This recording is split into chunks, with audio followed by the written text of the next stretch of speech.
Hello and नमस्कार दोस्तों, कैसे हैं आप सभी। स्वागत है आप सभी का आपके अपने यूट्यूब चैनल में। दोस्तों आज मैं आपके लिए लेकर आया हूं मध्य प्रदेश सामान्य ज्ञान में मध्य प्रदेश में कला एवं संस्कृति। मध्य प्रदेश में कला एवं संस्कृति नया टॉपिक है। मध्य प्रदेश में कला एवं संस्कृति में मध्य प्रदेश के लोक गायन पढ़ेंगे। ठीक है, आज क्या पढ़ेंगे? मध्य प्रदेश के लोक गायन। यह अपना पार्ट 1 होगा। ठीक है, मध्य प्रदेश के लोक गायन में पार्ट 1 होगा। और दूसरा देखेंगे और जो जैसे लोक गायन हो गया, लोक नृत्य हो गया, तो ये मध्य प्रदेश की कला और संस्कृति के अंतर्गत आते हैं। यह प्रैक्टिस सेट नंबर अपना 36वां है। इसके पहले मैंने आपको टोटल 35 प्रैक्टिस सेट करा दिए हैं, 35 प्रैक्टिस सेट कराए हैं। तो आपको मध्य प्रदेश की पूरी मध्य प्रदेश जीके कवर करनी हो तो आप क्या करें, प्लेलिस्ट पर जाएं और वहां से मध्य प्रदेश जीके की कंप्लीट थ्योरेटिकल क्लास कंप्लीट कर सकते हैं। ठीक है, यह video MPPSC, MPSI, MP police, Vyapam आदि विभिन्न एग्जाम के लिए इंपॉर्टेंट होगी। यह वीडियो सुबह 8 AM पर प्रोवाइड कराई जाती है। तो आप चैनल को क्या करें, सब्सक्राइब करें, बेल आइकन प्रेस करें, जिससे कि आपको सुबह 8 AM पर नोटिफिकेशन मिलेगा और आप मध्य प्रदेश जीके की डिटेल जानकारी कवर कर सकेंगे। इसके साथ ही चैनल को लाइक करें, वीडियो को लाइक करें, चैनल को सब्सक्राइब करें, दोस्तों के साथ में शेयर करें। चलिए दोस्तों बढ़ते हैं एक मोटिवेशनल कोट्स के साथ में। मोटिवेशनल कोट्स हो जाएगा, पढ़ाई वह पड़ाव है जो आपको ऊंचाइयों तक ले ही जाएगा। पढ़ाई क्या है? वह पड़ाव है जो आपको ऊंचाइयों तक ले ही जाएगा, बस पढ़ाई रोकना मत। बहुत ही अच्छी लाइन है दोस्तों सभी स्टूडेंट के लिए। पढ़ाई वह पड़ाव है जो आपको ऊंचाइयों तक ले ही जाएगा। ठीक है, पढ़ाई ही एक ऐसा साधन है जो आपको ऊंचाइयों तक ले जाएगा, बाकी कुछ भी ऐसा नहीं है। पढ़ाई के दम पर ही आप अपनी गरीबी को मिटा सकते हैं।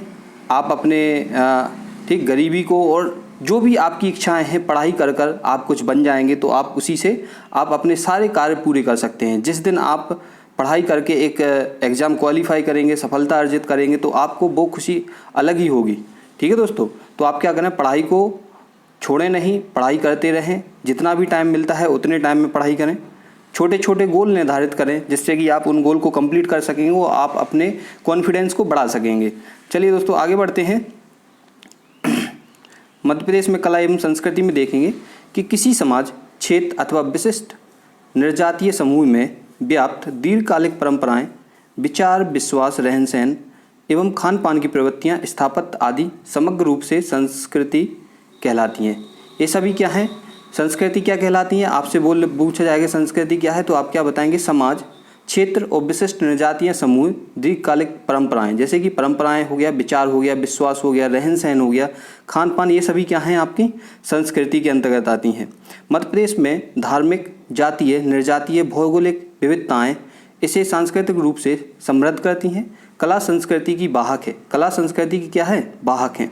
बहुत ही इंपॉर्टेंट है कि कला क्या है? संस्कृति की वाहक है, जो विभिन्न विधाओं एवं रूपों के द्वारा संस्कृति का प्रकटीकरण करती हैं। कला एक ओर वैज्ञानिकता तथा तकनीक को, जबकि दूसरी ओर भाव एवं रस को अपने अंदर समाहित करती है। कला क्या है? कला एक ओर वैज्ञानिकता और तकनीक को, जबकि दूसरी ओर भाव और रस को अंदर समाहित किए रहती है। ठीक है, आगे देखेंगे मध्य प्रदेश की समृद्ध विरासत। मध्य प्रदेश की समृद्ध विरासत, ठीक, मध्य प्रदेश की समृद्ध विरासत संगीत, नाट्य कला, दर्शन, साहित्य, वास्तुकला आदि के रूप में मध्य प्रदेश को एक विशिष्ट पहचान प्रदान करती है। ठीक, मध्य प्रदेश की विशिष्ट विरासतें हैं जैसे समृद्ध विरासत, संगीत, नाट्य कला, दर्शन, साहित्य, वास्तुकला आदि मध्य प्रदेश को क्या करती हैं? एक विशिष्ट पहचान प्रदान करती हैं। ठीक, आगे देखेंगे, आगे हो जाएगा मध्य प्रदेश में कला और संस्कृति के अंग। मध्य प्रदेश में कला और संस्कृति के कौन कौन से अंग हैं? पहला हो जाएगा लोक गायन, दूसरा लोक नृत्य, लोक नाट्य, लोक चित्रकला और शिल्पकला। लोक चित्रकला और शिल्पकला ये क्या हैं? आपके 5 मध्य प्रदेश में कला और संस्कृति के अंग हैं। 5 क्या हैं? कला और संस्कृति के अंग हो जाएंगे। चलिए देखेंगे पहले लोक गायन। मध्य प्रदेश में लोक गायन कैसा होता है? पारंपरिक संगीत एक विशेष क्षेत्रीयता के प्रभाव को दर्शाता है, जो पीढ़ीगत सांस्कृतिक धरोहर के रूप में एक पीढ़ी से दूसरी पीढ़ी को हस्तांतरित किए जाते हैं। ठीक है, पारंपरिक संगीत क्या होते हैं? एक विशेष क्षेत्रीयता के प्रभाव। जो भी पारंपरिक संगीत गाए जाते हैं वह एक क्षेत्रवाद, ठीक है, क्षेत्रीयता को दर्शाते हैं कि यह किस क्षेत्र से यह किस क्षेत्र का गाना है। ठीक, यह एक पीढ़ी से दूसरी पीढ़ी को हस्तांतरित किए जाते हैं, पीढ़ी दर पीढ़ी यह चलते हैं लोक गायन में। जैसे आगे हो जाएगा लोक गायन परंपरा मालवा में निमाड़ में, बुंदेलखंड एवं बघेलखंड क्षेत्रों में अत्यधिक लोकप्रिय है। लोक गायन कहाँ कहाँ? मालवा, निमाड़, बुंदेलखंड, बघेलखंड क्षेत्रों में अत्यधिक लोकप्रिय है, जो मुख्यतः कर्तव्य, वीरता, प्रेम जैसी उच्च मानवीय मूल्यों एवं भावनाओं पर आधारित है। किस किस पर आधारित है? कर्तव्य, वीरता और प्रेम जैसी उच्च मानवीय मूल्यों एवं भावनाओं पर आधारित है। आगे देखेंगे मध्य प्रदेश के लोक गायन। मध्य प्रदेश के लोक गायन देखेंगे। मध्य प्रदेश के लोक गायन में हो जाएगा पहले मालवा में लोक गायन देखेंगे, फिर निमाड़ में, बुंदेलखंड में और बघेलखंड में। मालवा में हो जाएगा भरथरी लोक गायन, संजा गीत, हीड़ गायन, बरसाती वार्ता, निर्गुड़ी गायन और रेलो गीत। ये क्या है? मालवा के प्रमुख लोक गायन हैं। और निमाड़ में हो जाएगा कलगी तुर्रा, संत संगाजी, मासन्या, कायखो, नाथपंथी और गरबा गरबी। ये क्या हो जाएंगे? निमाड़ के लोक गायन हो जाएंगे। निमाड़ में यह लोक गायन प्रचलित हैं। आगे देखेंगे बुंदेलखंड में आला गायन, बोला गीत, इसी को क्या कहते हैं? बाम्बुलिया कहते हैं, बोराइट गायन, देवारी गायन, जगदेव का पुरवा, फाग गायन और हरदौल की मनोती। ये सब क्या है? बुंदेलखंड के लोक गायन हैं। बघेलखंड देखेंगे, बघेलखंड में हो जाएगा बसदेवा गायन, बिरहा गायन, बांस गीत, सी देव, पंडवानी गीत और घोटुल पाटा। ये प्रमुख क्या हैं? मध्य प्रदेश के प्रमुख लोक गायन हैं। अब जैसे पहला आया था मालवा गायन। मालवा गायन में देखेंगे भरथरी गायन। भरथरी गायन क्या है? मालवा क्षेत्र में प्रातःकाल नाथ संप्रदाय के लोग एकल या सामूहिक रूप से चिकारा, सितार, तबला आदि वाद्ययंत्रों के साथ भरथरी कथा का गायन करते हैं। चिकारा प्राचीनतम और पारंपरिक वाद्य यंत्र है, जो नारियल की नट्टी, बांस, घोड़े के बालों से निर्मित होती है। छत्तीसगढ़ में याद रखना बहुत ही इम्पोर्टेंट, भरथरी कथा में प्राचीनतम ये पारंपरिक वाद्य यंत्र है, जो नारियल, याद रखना वाद्य यंत्र है। वाद्य यंत्र कैसे बना हुआ है? नारियल की नट्टी, बांस, घोड़े के बालों से निर्मित है। बहुत ही इंपॉर्टेंट है ये लाइन, ठीक है। छत्तीसगढ़ में भरथरी गायन की परंपरागत लोक शैली प्रचलित है। भरथरी लोक गायन के अंतर्गत मालवा के गांवों में आज भी नाथपंथी लोग गोपीचंद कथा, गोरखवाणी, कबीर, मीरा आदि के भजन गाते हुए मिल जाते हैं। ठीक, आगे देखेंगे संजा गीत। अगला हो जाएगा संजा गीत। मालवा क्षेत्र में संजा गीत किशोरियों की पारंपरिक गायन पद्धति है। इसमें किसी प्रकार के वाद्य यंत्र का प्रयोग नहीं किया जाता है। इसमें क्या है? किसी भी प्रकार के वाद्य यंत्र का प्रयोग नहीं किया जाता है, ऐसे ही गाया जाता है सभी के साथ में बैठकर ओनली। ठीक, यह गीत पितृपक्ष में शाम के समय किशोरियों द्वारा गाया जाता है। संजा गीत मतलब याद रखना आप, शाम के समय गाया जाने वाला गीत संजा गीत कहलाता है। ठीक, किसके द्वारा? किशोरियों द्वारा गाया जाता है। आगे देखेंगे हीड़ गायन। हीड़ गायन क्या है?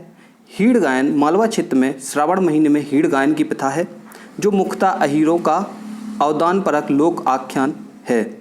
इसमें कृषि संस्कृति, 11 माता की कथा का वर्णन किया जाता है। हीड़ गायन होली, दिवाली, जन्माष्टमी, नवरात्रि, गोवर्धन पूजा के समय किया जाता है। हीड़ गायन उच्च स्वर शास्त्रीय शैली के आलाप में गाए जाते हैं। उच्च स्वर व शास्त्रीय शैली के आलाप में गाए जाते हैं। आपसे पूछ लिया जाएगा कि हीड़ गायन कब कब गाया जाता है? होली, दिवाली, जन्माष्टमी, नवरात्रि और गोवर्धन पूजा के समय हीड़ गायन गाया जाता है। यह कहाँ होता है? मालवा क्षेत्रों में गाया जाता है। अब हो जाएगा बरसाती वार्ता। बरसाती वार्ता, इसमें चंपू काव्य बहुत ही इंपॉर्टेंट है।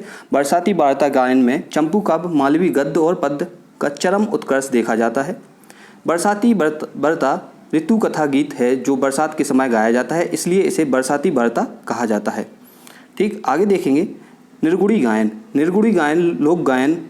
निर्गुड़ी लोक गायन मालवा की प्राचीन परंपरा है, जिसमें कबीर के आध्यात्म की छाप होती है तथा नश्वर शरीर आत्मा की अमरता तथा परमात्मा संबंधी तत्वों की सरलता ग्रामीण प्रतीकों के माध्यम से विवेचना होती है। निर्गुणिक अथवा निर्गुड़िया गायन के क्षेत्र में श्री प्रहलाद सिंह टिप्पड़िया अत्यंत प्रसिद्ध हैं। ठीक, याद रखना, निर्गुड़ी गायन के क्षेत्र में कौन है? श्री प्रहलाद सिंह टिप्पड़िया अत्यंत प्रसिद्ध हैं, जिन्होंने कबीर, मीरा, रैदास आदि के भक्ति पदों का गायन किया है। निर्गुड़ी गायन को नारदीय भजन भी कहा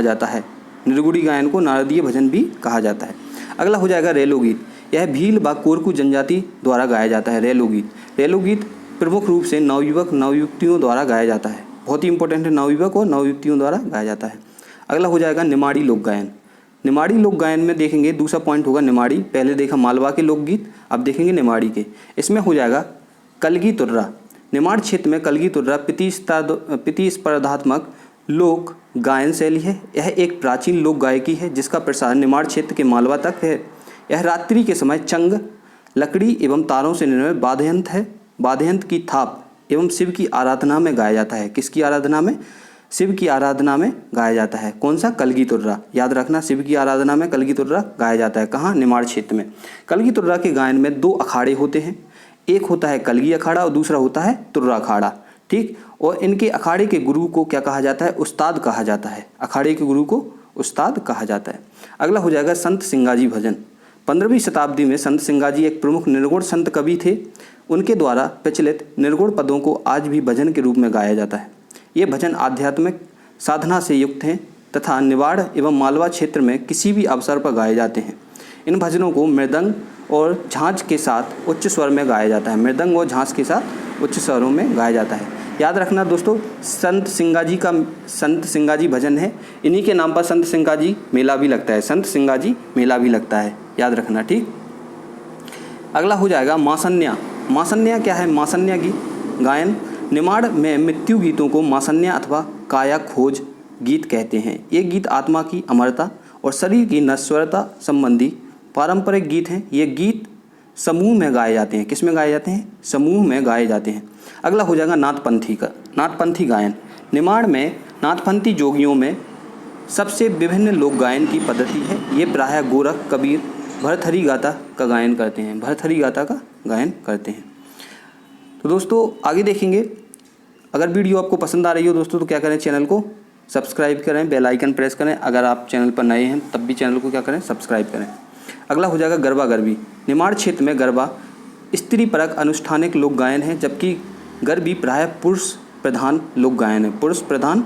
अब आपसे पूछ लिया जाएगा गरबा क्या है? स्त्री परक अनुष्ठानिक लोक गायन है और गरबी पुरुष प्रधान लोक गायन है। ठीक, आगे देखेंगे बुंदेलखंड लोकगीत। बुंदेलखंड के लोक गायन।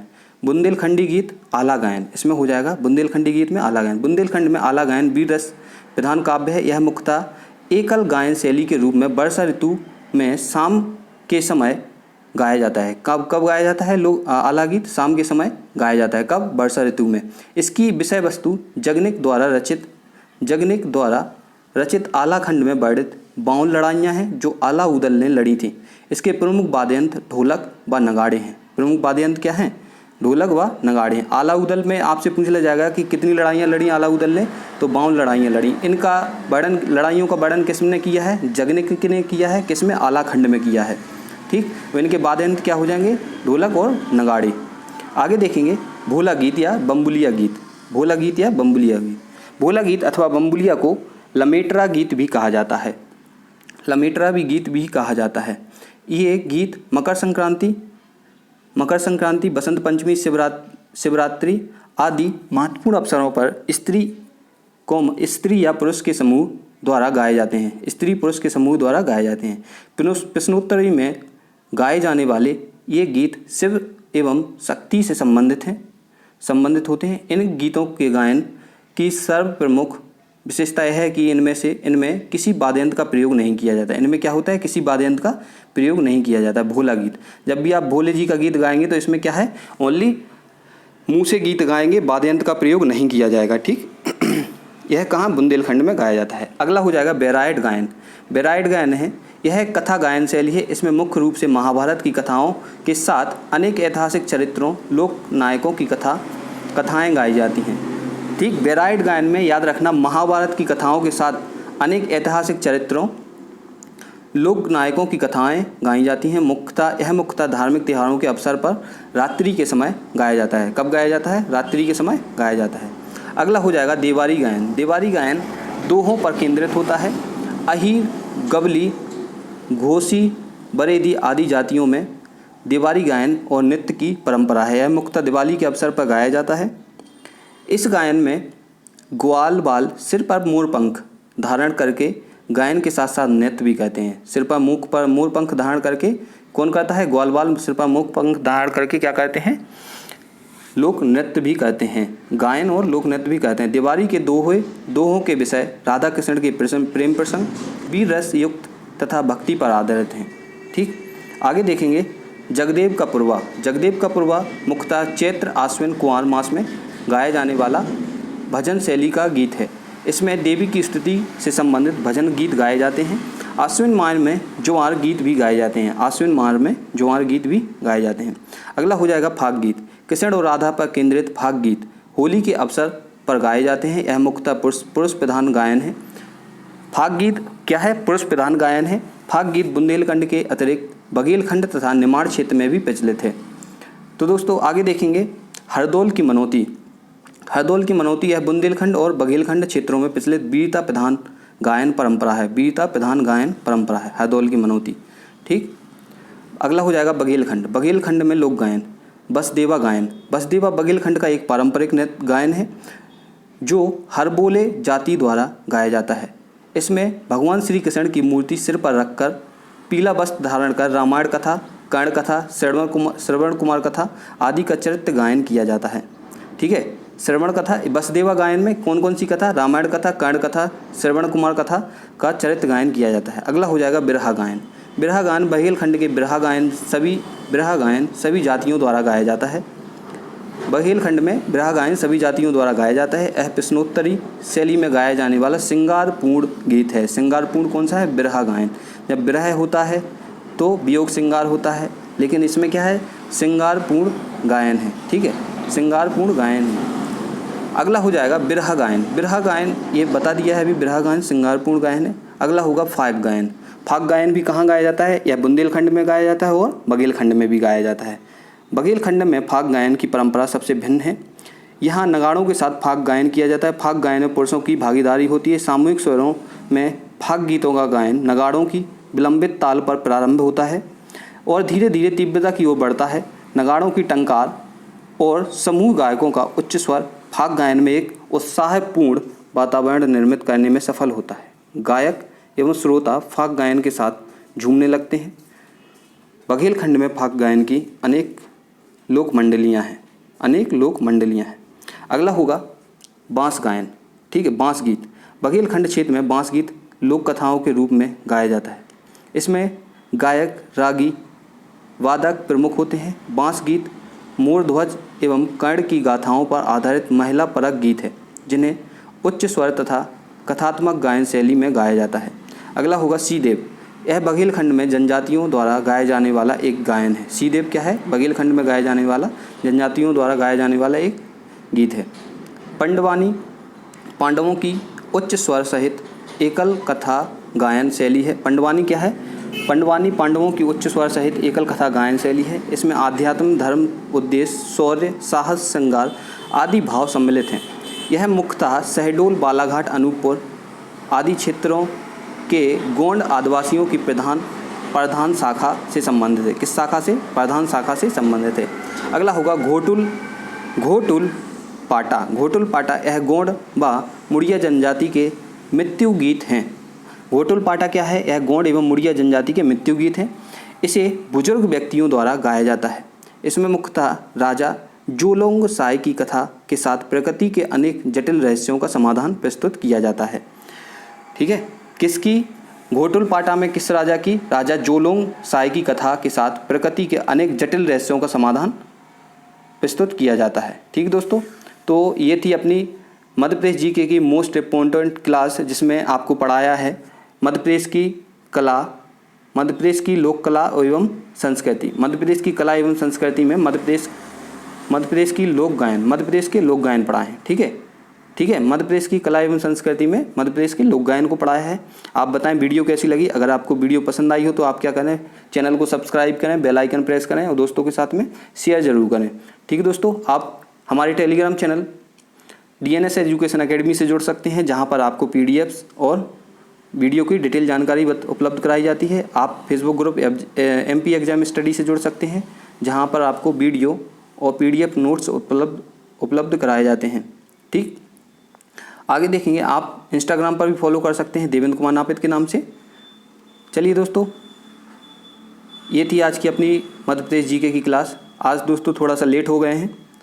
आज के लिए क्षमा मांगते हैं आपसे कि 8 बजे मैंने वीडियो प्रोवाइड नहीं करा पाई आपको, थोड़ा सा प्रॉब्लम आने के कारण लेट हो गए हैं। ठीक दोस्तों, थैंक यू। आप ऐसे ही हंसते रहें, मुस्कुराते रहें और चैनल को सपोर्ट करें, दोस्तों के साथ में शेयर ज़रूर करें। थैंक यू दोस्तों।